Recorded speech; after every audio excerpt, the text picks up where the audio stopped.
Great, thanks. So, hello everybody. I'm going to try to not make this a talk about the product itself because we're here to talk about data. So as quickly as possible, I want to get into what we've learned in thinking about data in this weird endeavor that we're doing, which is a remote life science laboratory. But given that you probably haven't had much experience with what that even is, I have to at least describe what the product is to get started. So we're a therapeutics company that's doing biotech research for a while now, and we created this internal product that just about a few months ago we decided we were going to share with the outside world, which was this robotically controlled life science laboratory where you issued instructions via computer based on the experiments you want done, and then the data would get connected to that and passed back to you. So the product, what it looks like right now, is that you design your experiments, you ship us your samples, so anyone with a laptop can jump online and do this. It, at our own facility, gets conducted by robotics to do the actual experiments itself. That gets digested into a very rigidly defined database of information, which we're going to talk most about in this talk. And then from there, you're given an analysis platform, which is actually all in the Wolfram language. So this whole talk will be there. Maybe we'll play around with a little bit live to analyze all your data and decide what experiments to do next to close the cycle. Right? So, and then the business case for this is obviously all the economies of scale of doing that at mass. So in the same ways that the cloud has enabled Amazon Web Services to make it incredibly cheap to start a web startup, we're trying to do the same for a biotech startup. So hopefully instead of complaining about the nth photo sharing company, we could start complaining about the nth cancer sharing solving company, right? So that's what we're going for. Obviously there are a lot of challenges in this right up front. So I'll spend a little bit of time trying to explain what that is. So for the scientists in the room, they're probably saying why this is impossible. And for the non-scientists in the room, they're probably thinking, why isn't this already done?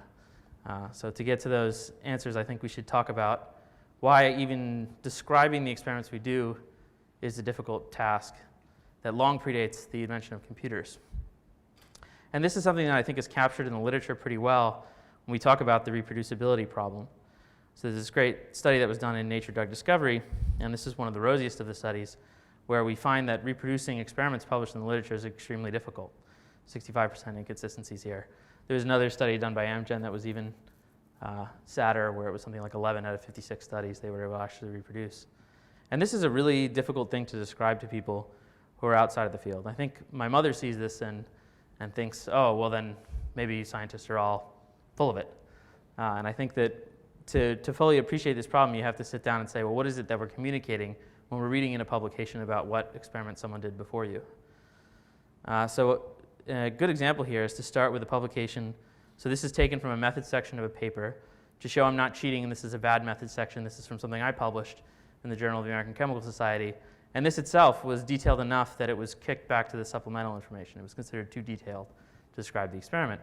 And if you look at all the information that's tracked in here, there's quite a bit there, but there's a whole bunch of information that's just not stated here that I know personally because I was in the room when it was conducted, might never have even been written down to begin with, and certainly didn't get communicated in the protocol. And when you go back and look at what all that information is, it's a staggering set of information. So you can get almost another order of magnitude more questions on top of this that can only be answered basically by the people who were in the room when it was done. And so when you start to see that this stuff isn't communicated, we're basically guessing at which of these parameters matter. So some of them probably don't. For instance, how the buffer was prepared in this particular experiment, probably not important. There's generally accepted upon means of producing a buffer, so anyone skilled in the art should be able to figure that out. But some devil in the details here, like what material we used for a cuvette, might actually be critical. I did this experiment with polypropylene cuvettes first. It didn't work. I switched to quartz. It did work, but that wasn't reported anywhere. Right? So that information is just missing from the literature. On top of that, there's all kinds of issues of ambiguity. Since this tradition dates back to when scientific publications were in Latin, there's a problem of interpretation along the way. So there is no intuitive language to describe everything like this. And a nice exercise to go through here to explain to people outside the art is how would you explain to an alien robot that doesn't know any of the same things you know how to make something like a peanut butter and jelly sandwich? And that actually becomes a complicated task. The robot, first of all, has to have some knowledge of what it considers to be standard for bread, peanut butter, and jelly. It might have completely different solutions based on what it decides to fill in there. So there's some way to communicate the different nuances of what each of these things are. On top of that, you can just be confused by the instructions. If you said something more colloquial that probably you and I can understand, like put the peanut butter on the bread, the robot might take it literally, put the peanut butter on the bread, and then be confused about why it's not getting a sandwich. So we have to start with, well, try opening the jar, and then go from there. Even on top of that, there's complexities in things like spread the peanut butter and jelly on the bread, which could mean something like this, or it could be something like this, or something like this, and all of them will lead to slightly different outcomes. And that's exactly what we're dealing with when we're talking about describing complex experimentation, only at a much larger scale. The early experiments done back in the day to describe biology kind of looked like making peanut butter and jelly sandwiches, so we more or less got away with it. Now that we're dealing with more complicated recipes, it's like trying to describe to someone with a Michelin star rating chef, here's the recipe, and you're just going to pick it up, and the first time you run it, it's going to come out the same way. So that it kind of expresses the frustration we have in passing this information along. And really, the only thing we found in trying to get this to work in a remote setting, where the users are out of time and out of space describing to us exactly what they want done in a laboratory that's going to be carried out by robots, is that we really had no choice but to turn everything into a symbolic expression. And this had to be something that we defined ahead of time. So instead of trying to interpret from the bottom level the vagaries of what's going on, we had to create a lexicon and say, when we say stirring, we mean this exact voltage on this exact motor to stir this platform. So to show you a little bit of what that's like, I'm going to jump out to the website here and design a quick experiment. So from here we can get to, let's go to the designer. Let's see how it works. Design. So if I was going to run a standard experiment, I'm going to, on the right here, you'll see what is the trace of the symbolic expression it's going to build for that experiment. And on the left, you're going to see some graphical interface where you're clicking to get, basically leading you on how to build that expression. So if I wanted to, say, conduct a standard experiment called like a Western blot, I would start by selecting down the list that I'm going to run an experiment. It's going to be a Western blot. And you'll see it's typing over here on the right what that expression is. And it's going to lead me on and say, well, for a Western blot, I need some samples as inputs. So you're going to have to look up some protein samples from your database to get started with. And we'll get into what these data objects look like in a second. But you start with as data objects of these are these samples I'm going to process. Here are the antibodies I'm going to use to stain the thing. And then you're going to get this long list of information. And we needed a way to make that reducible. So it works very much the same way options work in Mathematica, for people who know that, where it is a bunch of default values for all of these things that will automatically fill out. So you're not burdened by the communication of over-specifying. So that open the peanut butter and jelly jar, that's assumed as the default. Unless you didn't want us to do that, then you would reach out and say, but don't open it first. And you go in here and you change the details to whatever you want, and those become options to the expression that propagate through and generates the experiment you want. So this gives us basically the minimum viable set of information we need to conduct an experiment. And from there, any other data that gets associated with this is entirely empirical. So it's essentially on the Emerald Cloud Lab to have a full data trace of everything that goes on empirically from there. And we get the advantage of doing this at economies of scale that we can basically over-report what's happening in the laboratory that you wouldn't ordinarily do if you were there doing it in person. So cutting back to the talk for a second. The way we decided to describe all of that information after you've created the experiment object, which is essentially the list of instructions that you want us to carry out in the lab, is through these things called linked data objects. That shouldn't be a new phrase for anyone here at the conference. There's lots of people talking about linked data.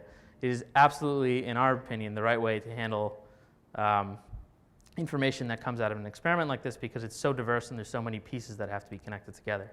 So I'm going to give you let's do another little web demo to show you what the linked data looks like, and then we'll go back and play with the live data.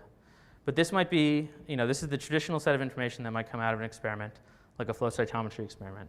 And you notice here that first there's a fixed ontology, so the stuff on the left all has defined names that we can know to look for. So each piece of data in this database will always be structured in the same way. We have this nice property of being able to control data from like cradle to grave because we generated it to begin with. So we can ensure that this doesn't get half filled in. Because by definition, we're the ones carrying it out on the robots. On top of that, this is then connected to further information. So that might just be the raw trace that comes out. And even at this point, getting to that from a publication can be a little difficult. You basically just see the plot, and then trying to find the raw data is hard. But from there, there's even more information that you want to know about this experiment if you're going to follow up on it. Like, for instance, you're going to want to know the protocol that generated this data. So if you're doing it in a linked data fashion, you just follow that link out to another data object in our system, and now you're looking at all of the settings on the equipment. So this might be related to what the robot is going to actually do to carry it out. And from there, you might want to look at, say, the instrument that was used to carry out this experiment. And you would go to that data object.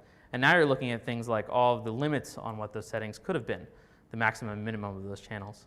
You're also finding out all of the follow-up information about the instrument itself. So all of the maintenance done on it, when lamps are replaced, this sort of thing.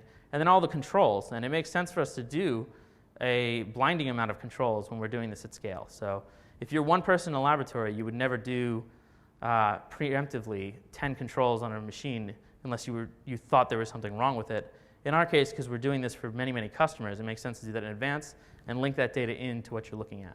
So you just connect to this public control information so that you know that your data is sound for all of these reasons. And then on top of that, in life sciences, it's very important to understand the chain of custody of the samples. And the samples we see as just another data object for us. It's not a separate database system. It's all in the same database. And you can follow those samples back out to all of the previous preparation that happened to it. So you can look at like the staining that happened. You can go back and see what previous experiments were run in terms of preparing these samples, so splitting the cells as they were growing up. It's connected to things like the environmental conditions during all of this growth and during the experiment itself, and even literature information about these cell types and that sort of thing at the back level. So all of that linked data is essentially important for you to understand what's going on. And when we get to the point of scientific figures, I'll point out that we're really limiting our view of this thing by only selectively snapshotting a few of these things when we present that information. And the right way to share it in a global sense will involve connecting to all of this. But let's play around with some live data. Just some time here to do that. Let's check that out. So this is what a database entry might look like. And if I just say to view it, it'll pull up the entry for me and it'll do a quick little plot, all in the Wolfram language. So I'm looking at, here's the ontology here. It's going to define for me what each of these things are. I can mouse over to learn more. I have an interactive graph here, so I can select around. It's very nice. I can click through these links if I want and learn more about the instrument, that kind of thing. The data also, for us, in order to be actionable, has to be innately tied to computation. Right? That's something Stephen talked a lot about. So for us, it was extremely important to get this immediately into something like the Wolfram language. So if I want to pull out one raw piece of data here, I should just be able to say spectra/.info, my data. Oops. And this will pull that raw information for me to play with. So I'm looking at the 16,000 raw data points that just came out of that right away. I'm going to save my raw data so I can deal with this in a second.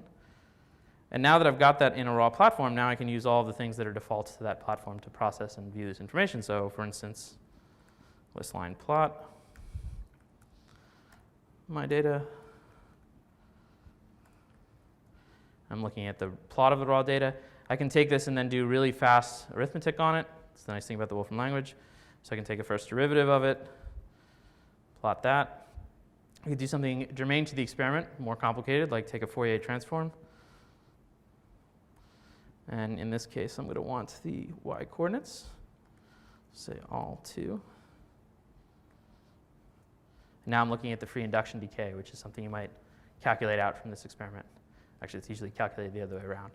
But you can get to all of that raw data, and you need to be able to do it in an immediate sense. So when we make our way all the way up to scientific figures, we have to preserve this trail so that new analysis can happen on the data later. In fact, if you look carefully at that presentation I showed earlier, analysis itself is another object in the system. So if I go through and do a peak picking, or I go through and do a cell count, or something like that, anything where there's some sort of judgment call made on the analysis I'm doing, I'm still creating an object trail, which is leaving me a way to get back to that. So I can see exactly what decisions were made there, and re-examine them and maybe do it again myself and propagate that through the whole change. Okay. So this also means if we have this rigid ontology to describe everything, the value of the scientific data goes up over time, including the ability to make actionable failed experiments. Because you have this strict way to define everything, you can do things like search the database for chemical reactions that were run that led to no yield. Ordinarily, if you're publishing the scientific literature, you're using that as a mixed way to both communicate information about the data and also as a ticket to sort of certify that there's value in what you're doing. And in this case, you can't publish a bunch of experiments that had no yield. Most journals won't accept that. But you can easily dump that on the system here and then have that be something you do preemptively before you even go into running an experiment.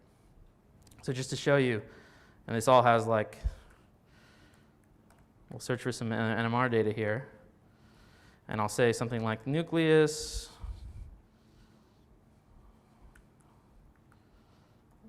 is equal to a proton, and I'll get a list right away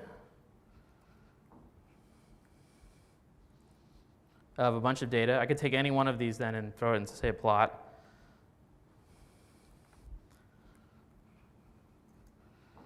This may not be an interesting one, we'll see. Oh, actually it is.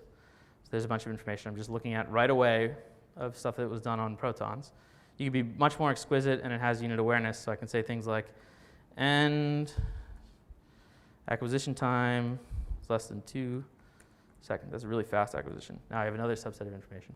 So this kind of actionability on information from scientific experiments is extremely valuable, because you don't want to be searching open-ended English parameters like, I did an experiment where the acquisition time was fast with a proton.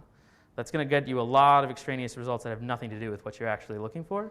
But when you have this level of structure on the data, it's really easy to bring that stuff up instantaneously. Okay.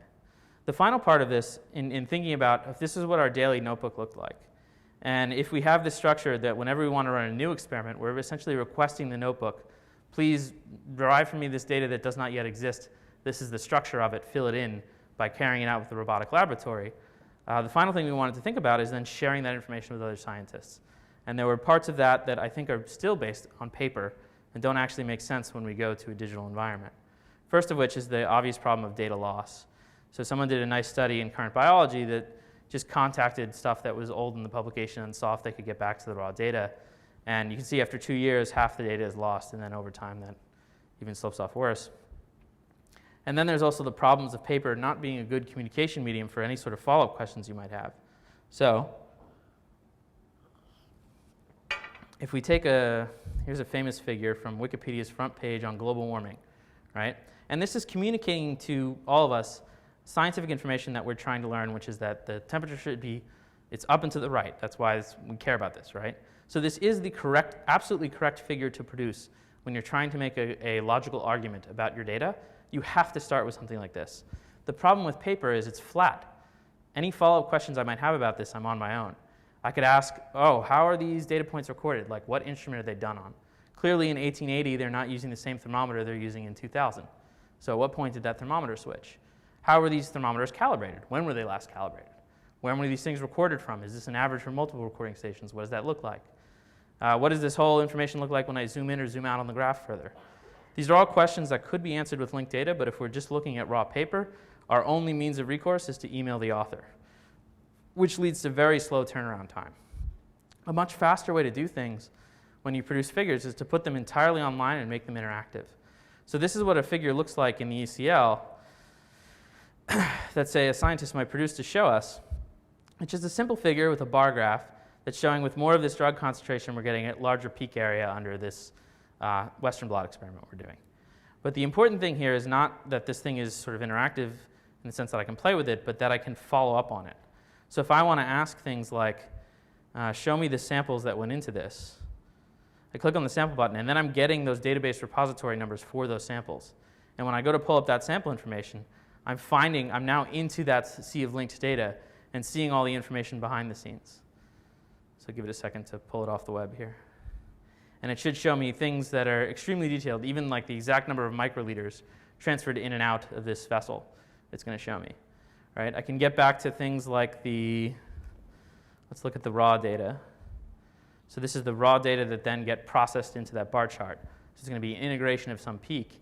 And if we're looking back at this raw data now, here's the trace, and still dealing with formatting. Here's the plot over the right here.